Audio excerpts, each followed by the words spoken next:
درود پاک پڑھنے کے بے شمار فضائل و برکات ہیں۔ کعبے کے بدر الدجا، طیبہ کے شمس الضحیٰ صلی اللہ تعالیٰ علیہ وسلم کا فرمان عالی شان ہے، اذا نسیتم شیئا فصلوا علی تذکروہ ان شاء اللہ تعالی۔ آقا فرماتے جب تم کوئی چیز بھول جاؤ تو مجھ پر درود پاک پڑھو، انشاءاللہ کریم وہ بات یاد آ جائے گی۔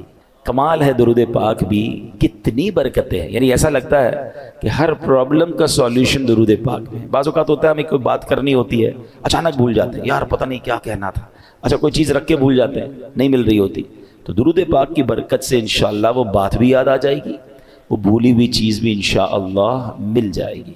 ہمارے بیان میں ہم کوشش کرتے ہیں قرآن پاک کی کچھ آیتوں کی تلاوت ہو اور قرآن پاک ہی سے متعلق کچھ میسیجز ہم سمجھیں اور سیکھیں۔ آج قرآن پاک کی آیت کون سی ہے؟ آج انشاءاللہ ہم قرآن پاک کی تلاوت بھی کریں گے اور انشاءاللہ عز و جل اس کا ترجمہ اور تفسیر بھی سمجھیں گے۔ پارہ نمبر 11 ہے، سورہ یونس کی آیت نمبر ہے 44۔ اللہ قرآن میں ارشاد فرماتا ہے، بسم اللہ الرحمن الرحیم، ان اللہ لا یظلم الناس شیئا ولکن الناس انفسهم یظلمون۔ ترجمہ، آسان ترجمہ قرآن کنز العرفان، بے شک اللہ لوگوں پر کوئی ظلم نہیں کرتا، ہاں لوگ ہی اپنی جانوں پر ظلم کرتے ہیں۔ اب یہ بڑی کمال کی آیت ہے، انشاءاللہ اس کی تفسیر سنیں گے۔ اب ذرا آیت کے بارے میں سنتے ہیں، ون آف دا امیزنگ آیت، یہ جھنجھوڑنے والی آیت ہے۔ کیا فرمایا؟ ان اللہ لا یظلم الناس شیئا، بے شک اللہ لوگوں پر کوئی ظلم نہیں کرتا۔ یاد رکھیے یہ رب قہار و جبار کی شان ہے کہ وہ کسی پر ظلم نہیں فرماتا۔ ویسے ایک مزے کی بات غور کی جائے تو اللہ کی طرف سے کسی پر ظلم ہو بھی نہیں سکتا۔ مثال کے طور پہ اگر کسی کے پاس کوئی گاڑی ہے، کوئی موٹر سائیکل ہے، یا گھر کا کوئی سامان ہے جس کا وہ خود مالک ہے، اور اس سامان کو وہ توڑ دے، وہ جلا دے، تو کیا اس نے ظلم کیا؟ اس کی چیز تھی، وہ اس نے کر دیا، مالک بھی وہی تھا نا۔ تو سمجھانے کے لیے کہہ رہا ہوں، پوری دنیا کا خالق و مالک کون ہے؟ ذرہ ذرہ اللہ کا ہے نا، اس کی مرضی، وہ جس چیز کے ساتھ جو بھی کرے وہ بھی تو ظلم نہیں ہے نا۔ اس کا جب مالک ہی وہی ہے، اس کا خالق وہی ہے، اس کا یوں سمجھیے سب کچھ اسی کا ہے، تو بھائی جس کا سب کچھ ہو، اس کی مرضی، وہ جو چاہے کرے، وہ ظلم کہاں سے ہو گیا؟ مگر سبحان اللہ اس کی شان کریمی دیکھیں کہ اس نے سبحان اللہ اپنی ذات پر، اپنی رحمت پر یہ مقرر فرما لیا کہ کسی بھی شخص کو بے قصور سزا نہیں دی جائے گی۔ لیکن ایک بات یاد رکھیے، حدیث پاک میں آتا ہے اگر اللہ پاک اولین و آخرین سب لوگوں کو جہنم میں ڈال دے تب بھی یہ ظلم نہیں ہے، وہ خالق ہے نا۔ لیکن اس نے اپنی رحمت کے ذمے پر کیا لیا کہ کسی بھی شخص کو بے قصور سزا نہیں دی جائے گی۔ اللہ قرآن میں فرماتا ہے ان اللہ لا یظلم الناس شیئا، بے شک اللہ لوگوں پر کوئی ظلم نہیں کرتا، یعنی اللہ پاک کسی بھی شخص کو بے قصور سزا نہیں دیتا، وہ تو انتہائی مہربان رحم والا ہے، وہ ہمیشہ اپنے بندوں پر عطائیں ہی فرماتا ہے۔ دیکھیں نا، رمضان آتا ہے، روزانہ افطار کے وقت 10 لاکھ گناہ گاروں کو جہنم سے آزاد فرماتا ہے۔ شب قدر آتی ہے، ایک رات 1000 مہینوں سے بہتر رات ہے۔ چاند رات عید کی آتی ہے جسے لیلۃ الجائزہ کہتے ہیں، فرمایا پورے رمضان میں جتنے بخشیں اللہ اس تمام کی تعداد کے مطابق ایک رات میں بخشش فرما دیتا ہے۔ اس کا مطلب یہ بار بار کیوں ہو رہا ہے؟ جمعے کا دن آتا ہے، ہر جمعہ ایک نیکی 70 نیکیوں کے برابر ہو جاتی ہے۔ جمعے کے دن ہر گھڑی بخشش کے پروانے تقسیم کیے جاتے ہیں۔ وہ تو رحمان ہے، وہ تو رحیم ہے، وہ چاہتا ہے ہم بخشے جائیں۔ اب یہ بندہ ہے جو اس بخشش کے راستے کو چھوڑ کر، اس رحمت کے راستے کو چھوڑ کر خود اپنے اوپر مصیبت ڈال دیتا ہے۔ وہ تو رحمان ہم پر رحمت فرمانا چاہتا ہے۔ اب سوال یہ پیدا ہوتا ہے کہ اگر اللہ پاک رحم ہی فرماتا ہے، کرم فرماتا ہے، تو پھر یہ دکھ، پریشانیاں، تکلیفیں جو آتی ہیں، پچھلی امتوں پر عذاب بھی آئے، پھر یہ سب کیسے؟ تو اگلا جز اس آیت کا کیا پڑھا ہم نے؟ وَلَٰكِنَّ النَّاسَ أَنفُسَهُمْ يَظْلِمُونَ، ہاں لوگ ہی اپنی جانوں پر ظلم کرتے ہیں۔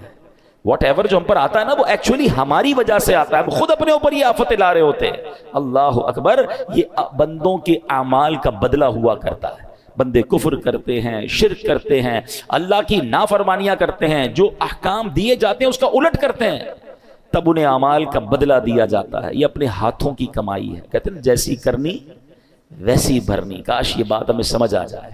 اللہ پاک کے نبی ہیں حضرت موسیٰ علیہ السلام، اب ذرا سنیے گا یہ واقعہ، یہ جو ہم پر پرابلمز آ رہی ہوتی نا، وہ کہتے ہیں انگریزی کا ایک بڑا کمال کا جملہ ہے، what goes around comes around. آپ جو کر رہے ہوتے ہیں نا اس کا بدلہ آ رہا ہوتا ہے. اچھا کر رہے ہوتے ہیں کہیں نہ کہیں سے آپ کے ساتھ اچھا ہو رہا ہوتا ہے. بندہ کہتا ہے کمال ہے یار, یہ میرا کام کیسے اچھا ہو گیا, یہ مجھے یار کہتے کیسے فائدہ ہو گیا, یہ بندہ یوں مجھ پر مہربان کیسے ہو گیا. آپ کو نہیں پتا کچھ عرصہ پہلے آپ نے کسی غریب سے دعائیں لی تھی, آپ نے کوئی اچھا کام کیا تھا, کسی سے مسکرا کر ملے تھے, آپ نے اللہ کو راضی کرنے والا کوئی کام کیا تھا, وہ نیکی کا بدلہ آپ کو کسی اور صورت میں مل رہا ہے. اور یہ جو زیادتیاں, ظلم, لوگوں پر کہتے ہیں نا بربریت کر کے لوگ چل رہے ہوتے, سمجھتے میرا کچھ نہیں بگڑتا. کبھی ان کو اس کی جو سزا ملتی ہے نا, کبھی وہ بچوں میں دیکھتے ہیں, کبھی بیماری میں دیکھتے ہیں, کبھی جناب ان کے ساتھ جب کچھ ہوتا ہے تو بندہ کہتا ہے میں نے کیا کیا. جناب جو پہلے کیا تھا نا یہ اس کی اب آپ کو سزا مل رہی ہے. اب سنیے, حضرت موسیٰ علیہ السلام نے اللہ سے عرض کی کہ اللہ میں تیرا عدل و انصاف دیکھنا چاہتا ہوں. فرمایا موسیٰ آپ دیکھ نہیں پائیں گے. ہے نا عجیب بات, عدل و انصاف نہیں دیکھ پائیں گے. یا اللہ میں دکھا دے مولا, میں دیکھنا چاہتا ہوں, میں تیری قدرت کے نظارہ دیکھنا چاہتا ہوں. تو اللہ نے فرمایا ٹھیک ہے پھر فلاں دریا کے کنارے جا کر کہیں چھپ جائیے. آپ گئے اس دریا کے کنارے اور ہائیڈ ہو گئے, چھپ گئے کہ دیکھیں ماجرا کیا ہے. اب آپ نے دیکھا کہ تھوڑی دیر میں ایک شخص, امیر شخص آیا, گھوڑے پر سوار تھا, دریا پر آیا اور دریا کے پاس اس نے ہاتھ منہ دھویا اور اس کے پاس ایک تھیلا تھا مال سے بھرا ہوا, پیسوں سے بھرا ہوا. اس نے رکھا اور منہ ہاتھ دھویا, فریش ہوا اور گھوڑے پہ بیٹھ کے چلا گیا. اپنا وہ تھیلا جو ہے وہ دریا کے کنارے بھول گیا. ہو جاتا ہے کبھی ہم بھی کہیں جاتے ہیں تو وہ چیز اچانک بھول جاتے ہیں. اب ایک بچہ آیا, حضرت موسیٰ دیکھ رہے ہیں, بچہ آیا اور اس نے دیکھا کہ تھیلا ہے, پیسے بھرے میں, پیسے اٹھایا, وہ چلا گیا. تھوڑی دیر ہوئی تو ایک اور شخص آیا جو کہ اندھا تھا اور وہ آ کر دریا کے کنارے لیٹ گیا, آرام کرنے لگا. اب اس امیر شخص کو یاد آیا کہ میرا تو تھیلا رہ گیا تھا. وہ ڈھونڈتے ڈھونڈتے دریا پر آیا تو دیکھا ایک شخص لیٹا ہوا ہے اور آنکھیں بھی نہیں ہیں, اندھا ہے. حضرت وہ شخص کہتا ہے بھائی تم نے میرا تھیلا دیکھا ہے؟ وہ کہتا ہے حضرت میں نے کہاں سے دیکھا, میں تو اندھا ہوں. کہتا ہے سچ بتاؤ, تمہارے علاوہ کوئی نظر نہیں آ رہا, میرے بہت سارے پیسے تھے, بتاؤ کدھر ہے ورنہ جان سے مار دوں گا. وہ منتیں کرتا رہا, ریکویسٹیں کرتا رہا, وہ شخص نہیں مانا. وہ امیر شخص, اس نے اس اندھے بندے کو قتل کر دیا. حضرت موسیٰ نے کہا یا اللہ, اس اندھے نے تو کچھ کیا ہی نہیں, یہ تو لیٹا ہوا تھا, یہ تو آرام کر رہا تھا, اس نے پیسے چوری بھی نہیں کیے, اس کو قتل کر دیا گیا. اللہ اکبر. اب اللہ پاک نے وحی بھیجی. دیکھو اللہ کے راز کیا ہوتے ہیں. فرمایا اے موسیٰ یہی ہمارا انصاف ہے. معاملہ اصل میں یوں ہے کہ وہ جو بچہ تھا نا, اس کا والد اسی امیر شخص کے گھر اس پاس مزدوری کرتا تھا, اور اس امیر شخص نے اس کی مزدوری دبائی ہوئی تھی, بہت عرصے سے اس کے پیسے نہیں دے رہا تھا. یہ اتنا ہی مال تھا جتنی اس کے باپ کی مزدوری ملنی تھی, ہم نے کسی اور ذریعے سے اس بچے کو وہ مزدوری پہنچا دی. اور جو بوڑھا تھا یعنی جو اندھا تھا, اس نے اپنی جوانی میں اس امیر شخص کے والد کو قتل کیا تھا.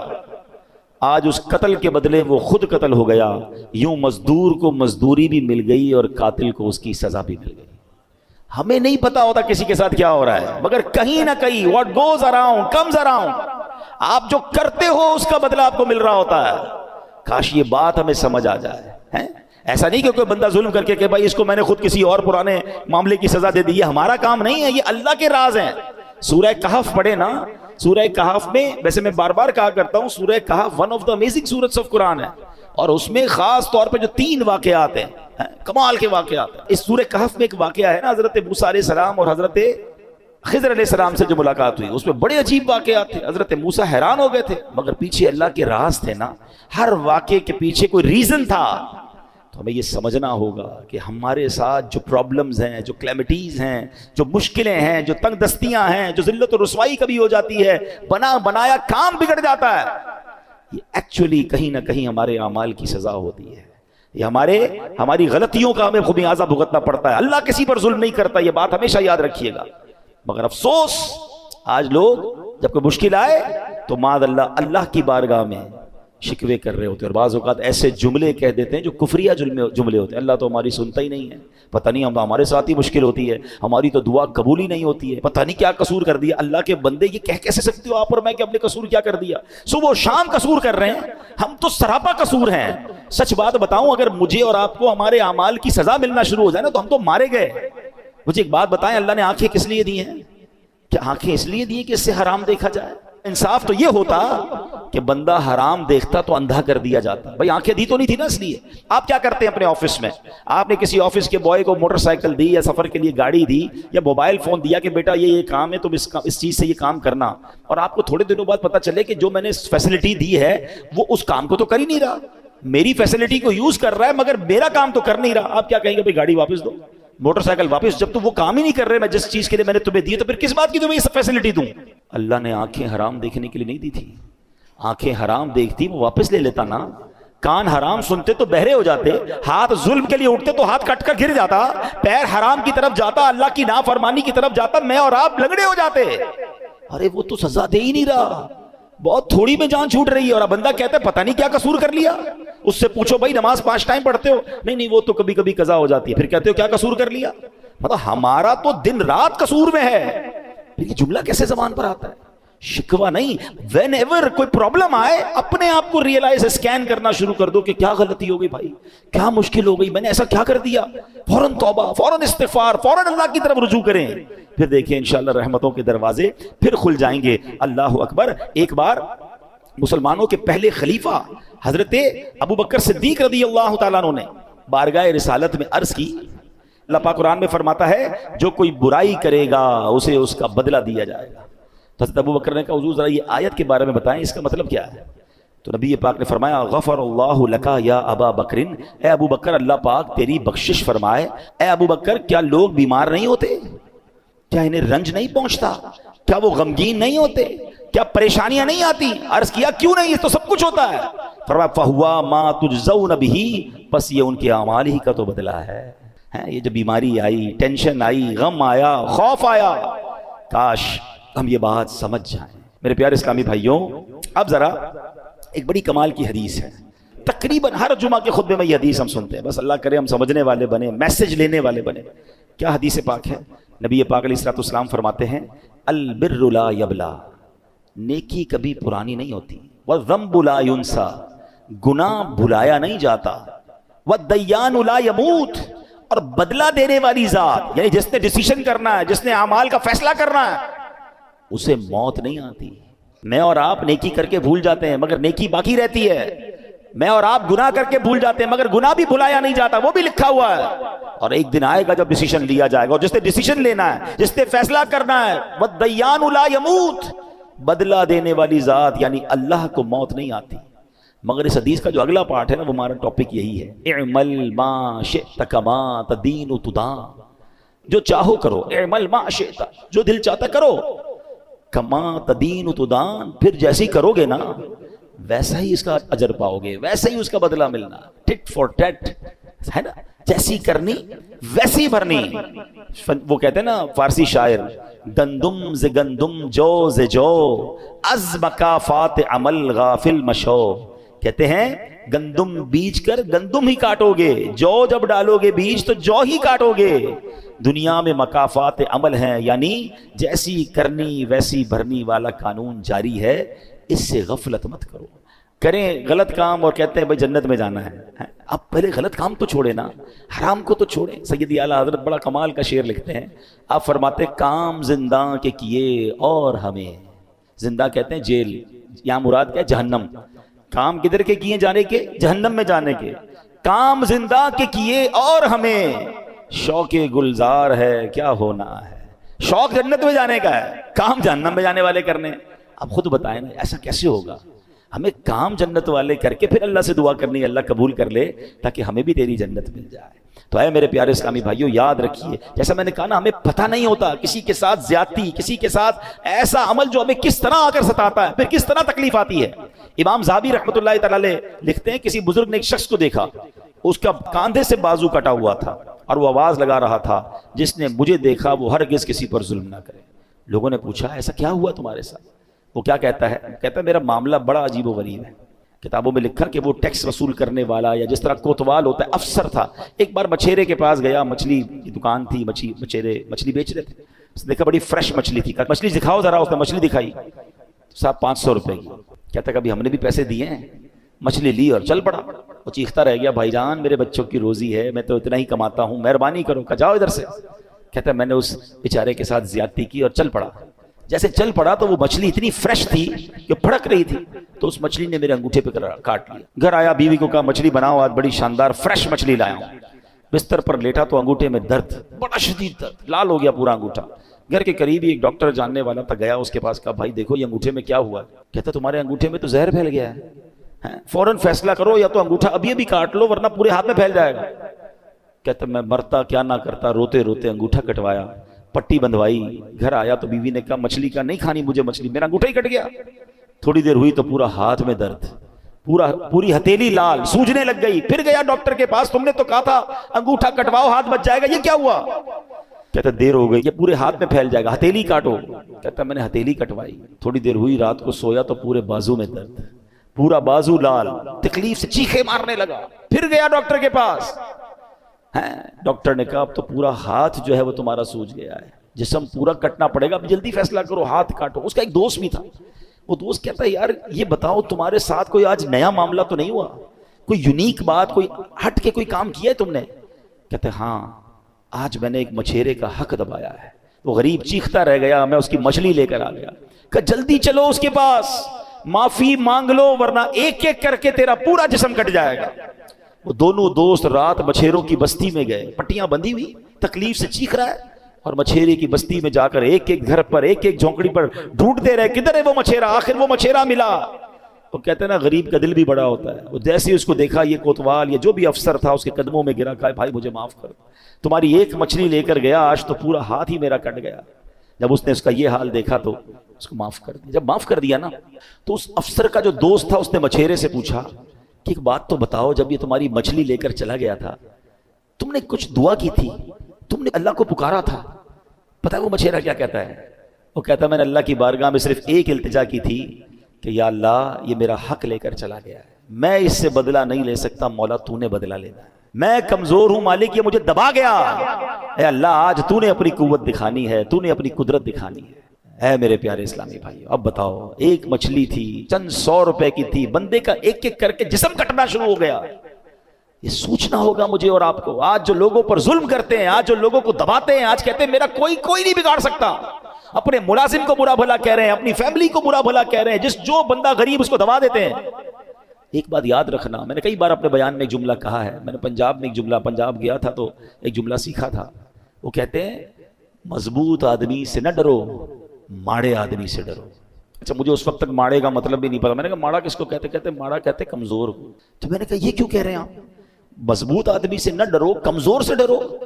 وہ کہتے مضبوط تو اپنا بدلہ تم سے خود لے لے گا، جو ماڑا ہوگا نا کمزور، وہ اللہ کی بارگاہ میں فریاد کرے گا، اور پھر اللہ جب اس کا بدلہ لے گا نا، جب وہ اس ظلم کا تمہارے ساتھ حساب فرمائے گا، پھر ظالم کو چھپنے کی جگہ نہیں ملے گی. ایک بات یاد رکھا کریں، جو لوگ یہ کہتے ہوتے ہیں نا میرا کوئی کچھ نہیں بگاڑ سکتا، واقعی وہ تمہارے ساتھ کچھ نہیں کر سکتا. مظلوم غریب بیچارہ وہ کیا کر لے گا؟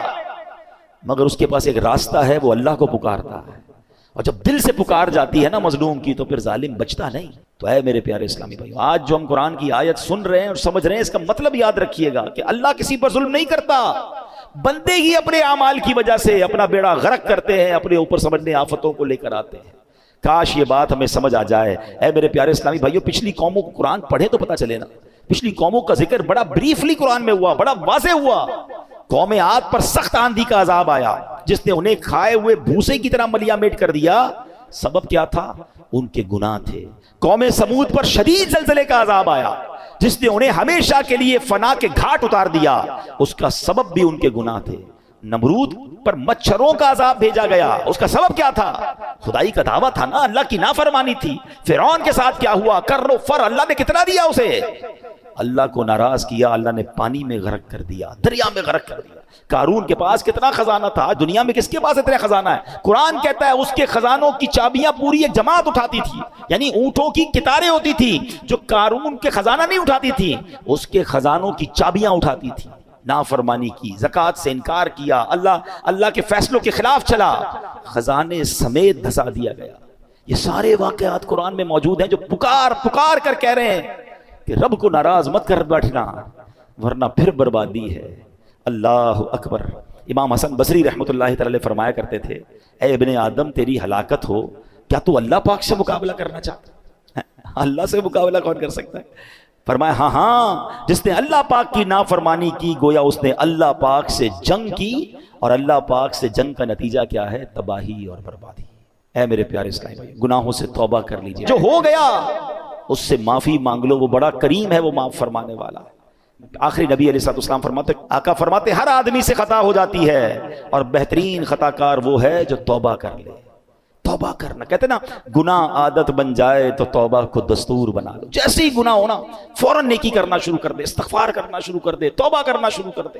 تو انشاءاللہ اللہ نے چاہا تو وہ گناہ کی جو نحوست ہے وہ ختم ہو جائے گی۔ اے میرے پیارے اسلامی بھائیوں، ایک بار حضرت عیسیٰ علیہ السلام کے ساتھ کچھ لوگ اپنے حواریوں کے ساتھ، اپنے دوستوں کے ساتھ، ساتھیوں کے ساتھ تشریف فرما تھے۔ ایک بہت ہی خوبصورت حسین و جمیل پرندہ آیا اور آپ کے سامنے زمین پر لوٹ پوٹ ہونے لگ گیا۔ اس نے اپنے آپ کو زمین پر اتنا رگڑا کہ اس کی خال اتر گئی۔ اب وہ سرخ، گنجا اور بدصورت دکھنے لگا۔ پھر وہ پرندہ کیچڑ میں گیا، اس میں لوٹ پوٹ ہونے لگا تو کیچڑ میں گندا بھی بڑا ہو گیا۔ اور اس کے بعد اس پرندے نے ایک پانی کے تالاب میں چھلانگ لگائی۔ جب وہاں سے باہر نکلا نا تو صاف ستھرا بھی ہو گیا، نئی خال بھی آ گئی، پہلے جیسا خوبصورت بھی ہو گیا۔ حضرت عیسیٰ علیہ السلام نے جب یہ دیکھا تو اپنے حواریوں سے فرمایا کہ یہ پرندہ تمہاری طرف نشانی بنا کر بھیجا گیا، اٹ از سائن۔ اور فرمایا یہ جو مومن کی مثال ہے نا، مومن جب گناہ کرتا ہے تو گندا ہو جاتا ہے، گرد لگ جاتی ہے، کیچڑ لگ جاتی ہے، اور جب وہ توبہ کرتا ہے تو گناہوں کی سیاہی ایسے دور ہو جاتی ہے کہ وہ پہلے جیسا حسین و جمیل ہو جاتا ہے۔ تو یہ بات یاد رکھیے، جیسے ہی گناہ ہو جائے نا فوراً اللہ کی طرف رجوع، اے اللہ معاف کر دے، اے پروردگار ہو گئی مسٹیک، اب نہیں کروں گا مالک۔ تو اللہ کو توبہ کرنے والا بڑا پسند ہے، اور جب توبہ کرنی ہے اس وقت یہ ارادہ نہ ہو کہ دوبارہ بھی گناہ کروں گا، پلان وہی ہے، پھر توبہ نہیں ہے۔ الندم التوبہ، حدیث کے الفاظ ہے شرمندگی ہی توبہ ہے۔ بندہ پہلے شیم فیل کرے، پھر اس سے وعدہ کرے کہ مولا اب نہیں کروں گا، اور پھر اللہ سے کہے مولا توبہ پر استقامت بھی تو نے دینی ہے، پھر وہ کریم معاف کرنے والا ہے۔ تو اے میرے پیارے اسلامی بھائیوں، ان اللہ یحب التوابین، اللہ قرآن میں فرماتا ہے بے شک اللہ بہت توبہ کرنے والوں سے محبت فرماتا ہے۔ تو ہمیں توبہ کرتے رہنا چاہیے، بلکہ ہو سکے تو صلاۃ التوبہ کی عادت ڈالیں۔ روزانہ رات سونے سے پہلے، ہم گناہ گار ہیں، ہم سے ہو جاتی ہیں خطائیں، تو 2 رکعت صلاۃ التوبہ پڑھ لیا کریں۔ اس کا طریقہ کیا ہے کہ رات کو یا دن میں بھی پڑھیں تو مکروہ وقت نہ ہو، 2 رکعت اس طرح صلاۃ التوبہ پڑھیں کہ اس نیت کے ساتھ 2 رکعتیں پڑھیں کہ اے اللہ ہمارے گناہوں کو معاف فرما، ہم توبہ کرتے ہیں۔ اور جب سلام پھیر لیں تو ہو سکے تو سجدے میں جا کر یا رب اغفر لی، یا رب اغفر لی، یا رب اغفر لی، اے رب کریم مجھے بخش دے، یہ 3 بار کہہ لیا کرے سجدے کے اندر جا کر، جب نماز سے فارغ ہو جائے۔ اس کے بعد کہ حضرت ابو سعید خدری فرماتے ہیں جو بندہ سجدے کی حالت میں 3 مرتبہ یہ کہے یا رب اغفر لی، تو سبحان اللہ جب وہ سر اٹھائے گا تو اس کی مغفرت ہو چکی ہوگی۔ تو اے میرے پیارے اسلامی بھائیو، توبہ کریں، توبہ اللہ کو بڑی پسند ہے۔ آج سے توبہ اپنا دستور بنا لیں۔ ہاں مگر ایک بات یاد رکھیے، یہ جو توبہ کرنی ہے، صلاۃ التوبہ پڑھنی ہے یا استغفار پڑھنا ہے، اس سے صغیرہ گناہ معاف ہوتے ہیں، مگر جو کبیرہ گناہ ہے نا، مثلا نماز قضا کرنا، یا اللہ نہ کرے کوئی شراب پیتا ہے، کسی کو ناحق تکلیف دیتا ہے، تو اس کے لیے توبہ کرنا بھی ضروری ہے۔ باقاعدہ توبہ کرنی ہوگی، معافی مانگنی ہوگی، اور اس کا ازالہ بھی کرنا ہوگا۔ کوئی شخص کہے جناب میں نے اب استغفر اللہ کہہ دیا تو نماز قضا بھی معاف ہو گئی، نہیں، نماز جو آپ نے قضا کی، چلے انشاءاللہ اللہ کی رحمت سے اس کا گناہ معاف ہو جائے گا، مگر اس کو قضا کرنی پڑے گی۔ کسی پر زیادتی کی ہے، کوئی مال دبا لیا ہے، اس سے لوٹانا ہوگا۔ ہاں اللہ کریم اپنی رحمت سے اس غلطی سے جو گناہ ہوا وہ معاف فرمانے والا ہے، تو توبہ بھی کرنی ہے۔ آج کے بعد ایک نیت کرنے کہ بس آج کے بعد ہماری کوئی نماز قضا نہیں ہوگی، آج کے بعد ہم حرام کاموں سے اپنے آپ کو بچائیں گے۔ چلے تو صحیح اللہ کے راستے کی طرف، اعمل ما شئت کما تدین تدان، کر لے جو کرنا ہے، جیسی کرے گا ویسی بھرے گا، سنی نا حدیث۔ تو اب انشاءاللہ جنت میں جانے والے کام کریں نا۔ اگر کسی سے زیادتی کر بیٹھے تو معافی مانگ لیں، غلطی ہو گئی ہے تو توبہ کر لیں، میرا رب بڑا کریم ہے، وہ معاف کرنے والا ہے۔ اللہ کریم مجھے اور آپ کو اپنی زندگی میں آج سے بہترین بدلاؤ لانے کی توفیق عطا فرمائے، آمین۔ سورہ فاتحہ 100 مرتبہ پڑھ کر جو دعا مانگی جائے وہ قبول ہوتی ہے۔ سورہ بقرہ کی تلاوت سے شیطان گھر سے بھاگ جاتا ہے۔ آیت الکرسی پڑھنے سے محتاجی دور ہوتی ہے۔ سورہ کہف کو ہمیشہ پڑھنے والا دجال کے فتنوں سے محفوظ رہے گا۔ والدین کی قبر پر ہر جمعہ سورہ یاسین کی تلاوت کرنے سے اس کی حروف کی تعداد کے برابر ان کے گناہ بخش دیے جاتے ہیں۔ سورہ الدخان پڑھنے سے مشکل دور ہوتی ہے۔ جو قریب المرگ ہو اس پر سورہ جاسیہ کا دم کرنے سے خاتمہ بالخیر ہوتا ہے۔ سورہ حجرات کا پڑھنا اور دم کر کے پینا گھر میں خیر و برکت کے لیے مفید ہے۔ سورہ قاف پڑھنے سے جو باغ ہوتے ہیں ان کے پھلوں میں کثرت ہوتی ہے، سبحان اللہ۔ سورہ رحمان 11 بار پڑھنے سے تمام مقاصد پورے ہوتے ہیں۔ سورہ واقعہ جو شخص روزانہ پڑھے گا اسے کبھی فاقہ نہ ہوگا۔ سورہ ملک کو ہر رات پڑھنے والا عذاب قبر سے محفوظ رہے گا۔ سورہ مزمل کو 11 بار پڑھنے سے ہر مشکل آسان ہو جاتی ہے۔ سورہ مدثر کو پڑھ کر حفظ قرآن کی دعا مانگنے سے قرآن کریم کا یاد یاد کرنا آسان ہو جاتا ہے. جو بچے حفظ کر رہے ہیں ان کے لیے زبردست وظیفہ ہے. سورہ النازعات پڑھنے سے جان کنی کی تکلیف نہیں ہوگی. سورہ ضحیٰ پڑھنے سے بھاگا ہوا آدمی واپس آ جائے گا. سورہ علم نشرح کو جس مال پر پڑھ دیا جائے اس میں خوب برکت ہوتی ہے. سورہ تین والتین والزیتون جو ہے 3 مرتبہ پڑھنے سے اخلاق و کردار بہتر ہوتے ہیں. سورہ علق میں جوڑوں کے درد کا علاج ہے. سورہ قدر جو صبح و شام پڑھے اللہ عز و جل اس کی عزت بڑھا دے گا. سورہ بینہ برس اور یرکان کا علاج ہے. جس آدمی یا جانور کو نظر لگی ہو اس پر سورہ عادیات کا دم مفید ہے. سورہ قارعہ پڑھنے سے بلاؤں سے حفاظت رہتی ہے. سورہ تکاثر کو 300 بار پڑھنے سے جلد قرض ادا ہو جاتا ہے. کئی لوگ کہتے ہیں جناب قرض بہت ہے, چلے قرآن کا وظیفہ لے لیں, الہاکم التکاثر. یہ جو سورت ہے 300 بار پڑھنے سے بہت جلد قرض اتر جاتا ہے. سورہ عصر پڑھنے سے غم دور ہو جاتا ہے.